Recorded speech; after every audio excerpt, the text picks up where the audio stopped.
Alam mo ba na ang chicken halang-halang ay nagsimula pa sa Kabisayaan?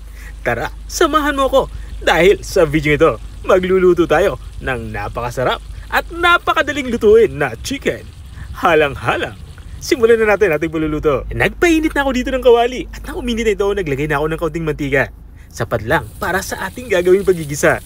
At this point ay nagsisimula na nga ako magisa. Inuna ko yung bawang at susunod ko naman itong ating sibuyas. Papalabasin natin yung aroma nito at magdadagdag din tayo dito ng luya. Sa luya naman ay hiniwa ko lang ito ng maninipis sa kapaba. Makakatulong ito para mabawasan yung lansa ng ating lulutuing ulam. At this point, ilalagay ko na itong ating manok. Kung napapansin nyo ay malilit yung pagkakahiwa natin sa karning manok. Ganyan talaga yung pagkakahiwa kapag chicken halang-halang yung lulutuin natin. At this point, igigisa natin to hanggang sa magkulay light brown ang kulay nito, katulad ng nakikita nyo. At habang iginigisa nga natin itong ating karning manok, maglalagay na din tayo dito ng iba pa nating mga pampalasa. Maglalagay nga ako dito ng pamintang durog. At para siguradong malasa to, maglagay tayo ng isang pirasong chicken cube. Dudurugin ko lang to para mabilis tong matunaw. At once na ilagay na natin yung ating chicken cube, maglagay na tayo dito ng coconut cream o kakang gata. Isang 400 ml na kakang gata yung aking inilagay dito. Mas maraming gata, mas masarap. Haluin lang natin to para pantay-pantay yung lasa ng ating niluluto. At once nahalo na natin to ng maigi, takpan na natin to at pakuluin natin to kahit mga 10 minuto. Mabilis lang naman maluto itong ating karning manok. Makalipas nga ng 10 minuto ay binuksan ko na ito. At this point ay titikman ko na kung pasok na sa aking panlasa ang lasa nito. At syempre kung may mga i-adjust pa tayo, adjust na natin. Nakukulangan nga ako sa alat nito kaya nagdadagdag ako dito ng patis. Kung wala naman kayo patis, okay lang gamitin na asin, walang problema yan.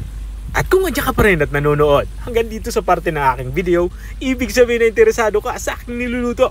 Baka pwede mo na may comment kung taga saan ka para alam ko kung hanggang saan umabot ang aking video. Balik tayo dito sa ating niluluto. At dahil nga halos patapos na din tayo sa ating pagluluto, inilagay ko na yung ating mga panghuling sangkap. At dahil nga halang-halang yung ating niluluto, ibig sabihin ay maanghang, naglagay ako dito ng sili. Dalawang klase ng sili yung inilagay ko, siling green saka siling pula. At naglagay din ako dito ng dahon ng sili. At this point ay tatakpan natin to kahit 1 minuto pa para maigalang yung ating sauce o sabaw. At makalipas nga ng 1 minuto ay ito na nga. Binuksan ko na to at sigurado akong lutong-luto na nga itong ating ulam pananghalian. Pwede na natin to i-serve. Ito na nga yung ating chicken halang-halang. Kung nakarating ka hanggang dito sa dulo na aking video, maraming salamat sa panunood. At kung nagustuhan mo naman yung bago nating recipe ibinahagi, baka pwede mo naman to i-share. O siya, hanggang dito na lang ako. Kita-kita ulit sa mga susunod kong mga videos. Paalam! Bye-bye! Kain na tayo!